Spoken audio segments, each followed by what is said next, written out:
চট্টগ্রাম বিশ্ববিদ্যালয়ের ২ নম্বর গেটে বাজার ব্যবসায়ী সমিতির বার্ষিক সাধারণ সভা অনুষ্ঠিত হয়েছে।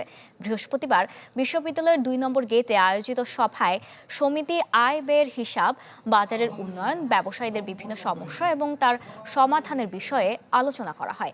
এ সময় বাজারের পরিবেশ ও ব্যবসায়িক বিভিন্ন বিষয় তুলে ধরেন ব্যবসায়ী নেতারা।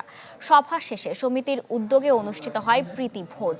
সমিতির সভাপতি বাবু কল্যাণ বড়ুয়া, সাধারণ সম্পাদক আবু হেনা মোহাম্মদ মহসিন এবং উপদেষ্টা মোহাম্মদ ইকবাল এতে উপস্থিত ছিলেন।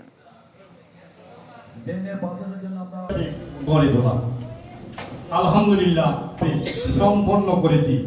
কার্যকরী পরিষদের সকল সদস্যবৃন্দ আমাদের নিজের অর্থায়নে আমরা একটি অভিনন্দন জানাচ্ছি এবং শ্রদ্ধা জানাচ্ছি।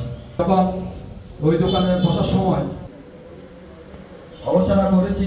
আপনারা জানেন করে আমাদের যতগুলো টাকা জমানো প্রতিবার আমরা উপস্থিত হয়েছি ব্যবসায়ী সমিতি ২ নম্বর জনাব কল্যাণ বড়ুয়া সাহেব।